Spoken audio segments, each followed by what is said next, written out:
عليك يا سيدي يا رسول الله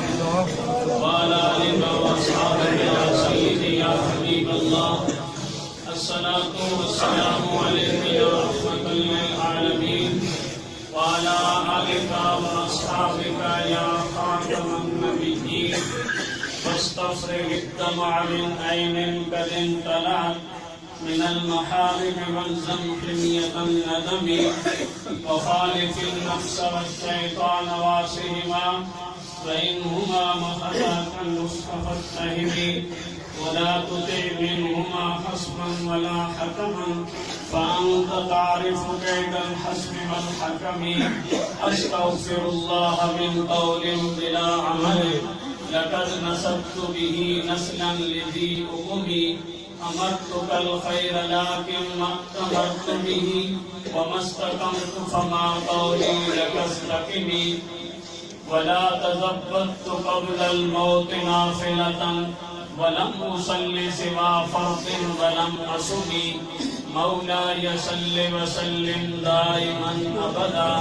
على حبيبك خير الخلق كلهم.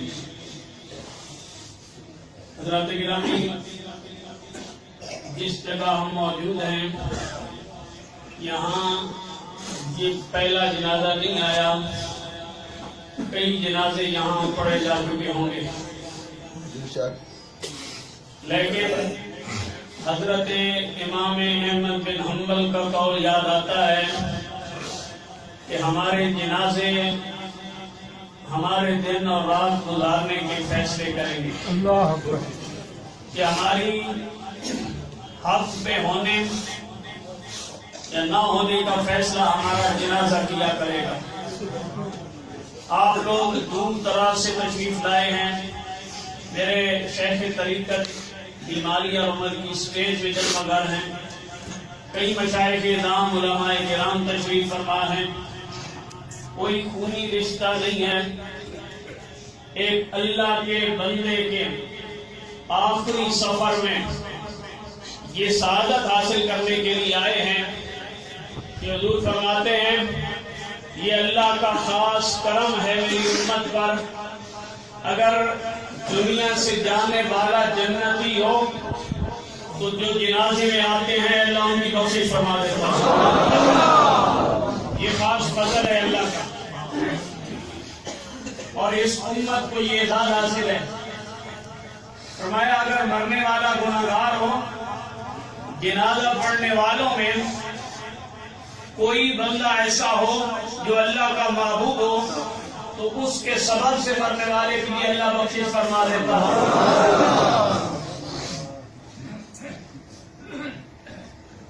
حضرات گرامی، یہاں جو ہم جنازہ پڑھنے کے لیے آئے ہیں، اس جنازے میں دونوں طرف ہمیں خوشبو نظر آتی ہے. جو بندہ دنیا سے گیا ہے یہ وہ انسان تھا کہ دنیا کا دکھی انسان جب ان کے پاس آ کے بیٹھتا تو یہ ایک لمحے کے لیے صرف اتنا کہتے ہیں کہ بیٹا گھبرانے کی ضرورت نہیں، اللہ فضل فرمائے گا. بڑے بڑے لوگوں کے مسائل اس آستانے پہ آ کے حل ہوتے، اور اس مرد کلندر کی زبان سے نکلنے والے الفاظوں سے ہمارے ٹوٹے ہوئے دلوں کو حوصلہ ملتا، اور حالات کے گرے ہوئے لوگ ایک امید کی کرن لے کے واپس پلٹتے، اور وہی بندہ جو چند دن پہلے ڈر رہا ہوتا تھا، حالات زمانہ کے سبب پریشانی کے عالم میں ہوتا تھا، اس مرد کلندر سے اٹھنے کے بعد ایک ہفتے کے اندر اندر اس کے چہرے پہ بشارتیں آ جاتی، دل خوش ہو جاتا، مشکلیں ٹل جاتی، زندگی کی لذتیں واپس لوٹ آتی، اور وہی انسان یہی سمجھتا تھا کہ میں گیا تو اللہ کے بندے کے پاس تھا، مگر رب نے اس بندے کے سبب سے میرے پر فضل کیا ہے. زندگی کی ساری آسودگیاں، وہ ساری تکلیفیں، وہ ساری پریشانیاں، وہ ساری اضطرابیتیں ختم ہو چکی ہیں، اور رب نے ایک بندے کی دعا سے میری مشکلوں کو آسان کر دیا. یہ جو آپ آئے ہیں، جتنی دنیا دور دراز سے یہاں پہ آئی ہے، جس سے بھی پوچھا جائے وہ کہے گا میرا یہاں پہ مسئلہ حل ہوا، میری یہاں سے ایک مشکل حل ہوئی. اللہ کریم نے اپنے بندوں کو مشکل کشا بنایا، اللہ کریم نے اپنے بندوں کو یہ طاقت اور یہ کمال عطا کیا ہے کہ جب ان کے پاس کوئی آتا ہے تو رب اپنے بندے کی دعا کی برکت سے اس کی مشکلوں کو حل کر دیتا ہے۔ تو ایک طرف یہ صورتحال ہے کہ جس جنازے میں ہم شریک ہیں وہ جانے والی ہستی خود کئی لوگوں کی مشکلیں حل کر کے گئی، کئی دکھیا لوگ ان کے پاس آئے اور زندگی کی رونقیں ان کے سبب سے لوٹی ہیں۔ اور دوسری طرف اگر آپ مجمع پہ نظر دوڑائیں تو آپ کو بہت ساری ایسی شخصیات نظر آئیں گی کہ جن کو خود اللہ نے یہ کمال عطا کیا ہے کہ وہ اگر آپ کی بارگاہ میں ہاتھ اٹھا دیں تو اللہ خالی نہیں لوٹاتا۔ ایسے ایسے لوگ میرے شیخ طریقت جن کی آپ زیارت کر رہے ہیں، کئی مشائخ کرام جو صفوں میں تشریف فرما ہے، کئی علماء کرام مفاد کرام جو صفے میں موجود ہیں، ایسے لوگ ہیں کہ جن کی دن اور راتیں ہی قرآن اور حدیث کے ساتھ، مسجد اور مدرسہ کے ساتھ گزرتی ہیں، ان کا تعلق ہی اللہ اور اس کے رسول کے ساتھ وابستہ ہے۔ تو ایک ایسے جنازے میں ہم شریک ہیں کہ جہاں مرنے والے کی طرف دیکھا جائے تب بھی خوشبو نظر آتی ہے، آنے والوں کی طرف دیکھا جائے تب بھی خوشبو ہی ملتی ہے۔ ایک سوال ذہنوں میں اکثر اٹھتا ہے، ہم مختلف جنازوں میں جاتے ہیں، ذہنوں میں سوال پیدا ہوتا ہے جس جنازے میں ہم شریک ہیں، جب یہ دنیا میں موجود تھے ان کے پاس ہم لے کے تو اپنے دکھ آتے تھے لیکن پھر بھی تحفے تحائف لے کے بھی آتے تھے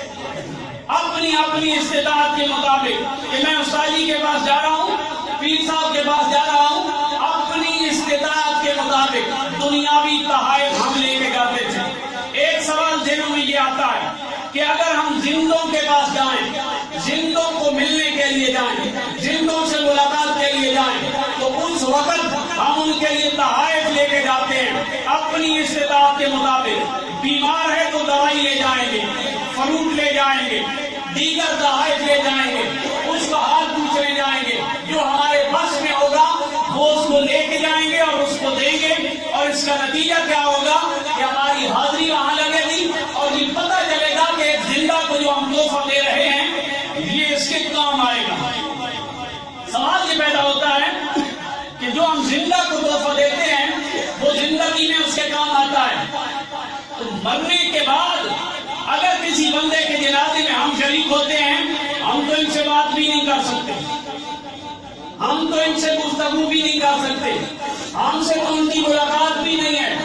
ریٹرن بھی وہاں پہ نہیں ہے کہ آپ جو دینے جا رہے ہیں وہ وہاں کس کام آئے گا۔ تو یہاں پہ آنے کا مقصد کیا ہوتا ہے؟ جب جنازوں میں ہم شریک ہوتے ہیں تو اس حاضری کا مقصد کیا ہوتا ہے؟ علماء فرماتے ہیں جب کوئی بندہ دنیا سے چلا جائے اس کی بارگاہ میں جب اہل ایمان حاضر ہوتے ہیں تو وہ بھی خالی نہیں جاتے، وہ بھی نیت اور ارادہ لے کے جاتے ہیں، اور اس کا مقصد کیا ہوتا ہے کہ ہم جائیں گے مرنے والے کے لیے دعا کریں گے۔ دعا کے علاوہ ہم دے بھی کچھ نہیں سکتے، دوائی نہیں دے سکتے، فروٹ نہیں دے سکتے، دیگر کوئی تحفہ نہیں دے سکتے، ہم دعا ہی دے سکتے ہیں، مرنے والے کو دعا ہی دیتے ہیں۔ اور یہ دعا ہی ہوتی ہے کہ جب کوئی بندہ دنیا سے جا رہا ہوتا ہے، حضور فرماتے ہیں، امام بخاری رحمۃ اللہ تعالی علیہ نے بخاری شریف کی کتاب الجنائز میں یہ حدیث بیان فرمائی ہے۔ امام بخاری کہتے ہیں آقا کریم صلی اللہ علیہ وآلہ وسلم نے فرمایا جس وقت میت کو غسل دے کر کفن پہنا کر چارپائی پہ رکھا جاتا ہے اور اس کو لوگ اٹھا کر کندھوں پہ جنازہ گاہ کی طرف جا رہے ہوتے ہیں، میرے کریم آقا فرماتے ہیں، فرمایا اس وقت یہ میت چارپائی کی اوپر گفتگو کر رہی ہوتی ہے۔ یہ امام بخاری نے حدیث بیان کی ہے، فرمایا میت کلام کر رہی ہوتی ہے۔ کبھی سنی ہو کسی نے کندھوں پہ اٹھا کے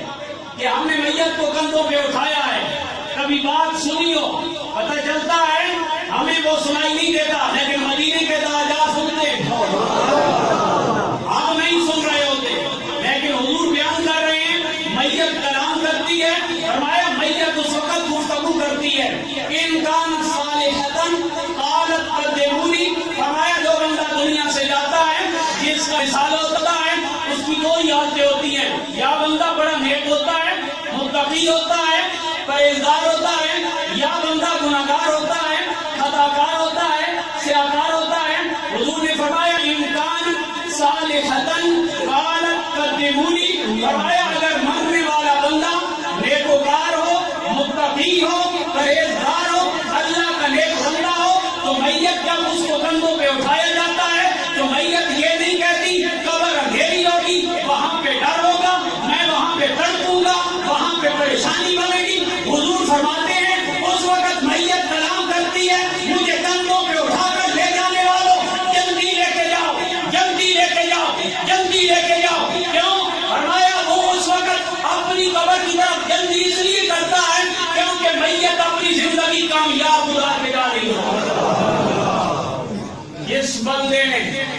اپنی زندگی کامیاب گزاری ہوتی ہے انکان صالحتن قالت قدمونی، فرمایا اگر میت صالح اور نیک ہو اس وقت میت آواز لگاتی ہے، میت کہتی ہے مجھے جلدی لے کے جاؤ۔ قبر کا ڈر اسے نہیں ہوتا،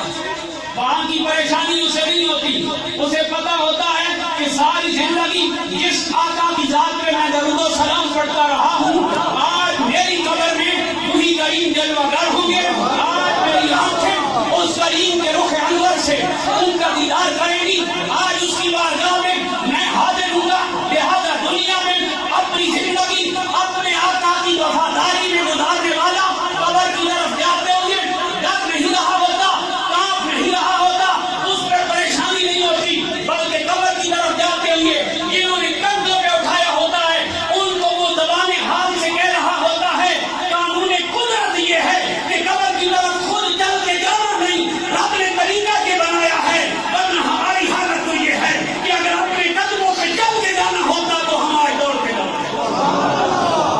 حالت کر دے بولی وہ آواز لگاتی ہے۔ امام بخاری حدیث نقل کر رہے ہیں، کتاب الجنائز میں 1 سے زیادہ مرتبہ یہ حدیث آئی ہے۔ فرمایا صالح میت کی حالت یہ ہوتی ہے مجھے جلدی لے جاؤ، مجھے جلدی لے جاؤ، مر کے پہنچا ہوں جہاں اسی کے واسطے۔ اس وقت میت یہ کہہ رہی ہوتی ہے مجھے جلدی لے جاؤ۔ یہ اس میت کی بات ہو رہی ہے جو میت صالح ہو، جو میت نیک ہو، جو میت پرہیزگار ہو، جو میت متقی ہو۔ فرمایا انسان غیر صالحۃ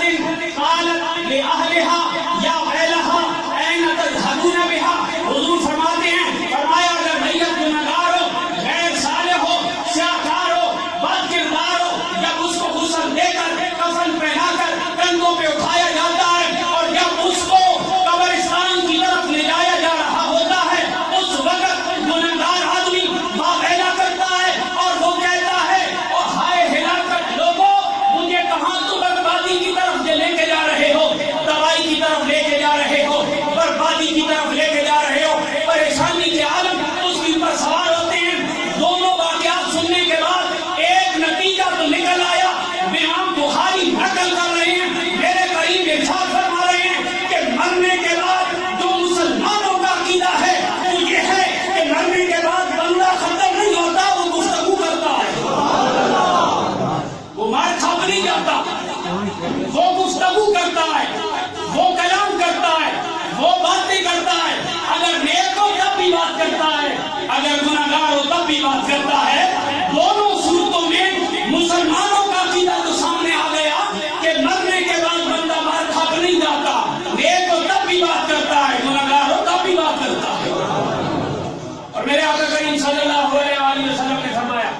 فرمایا اس وقت وہ گفتگو کرتا ہے، مرنے والا گفتگو کرتا ہے، کندھوں پہ اٹھانے والوں نے نہیں سنا۔ فرمایا یسمع صوتها کل شیء الا الانسان، حضور فرماتے ہیں فرمایا لوگوں اس وقت جو میت کلام کر رہی ہوتی ہے، جن لوگوں نے کندھوں پہ اٹھایا ہوتا ہے ان کو تو آواز سنائی نہیں دیتی، لیکن یسمع صوتها کل شیء الا الانسان، فرمایا انسان کے علاوہ ہر شے اس وقت میت کی باتیں سن رہی ہوتی ہے۔ یہ حضور فرما رہے ہیں ہمیں سنائی نہیں دیتی ان کی گفتگو۔ حضور فرماتے ہیں انسان کے علاوہ ہر شے کو ان کی گفتگو سنائی دے رہی ہوتی ہے۔ انسانوں کو سنائی کیوں نہیں دیتی؟ کندھوں پہ اٹھانے والوں کو یہ سنائی کیوں نہیں دیتی؟ ہمیں ان کی باتیں سنائی کیوں نہیں دیتی؟ اگلا جملہ میرے قریب نے ارشاد فرمایا لو سمع الانسان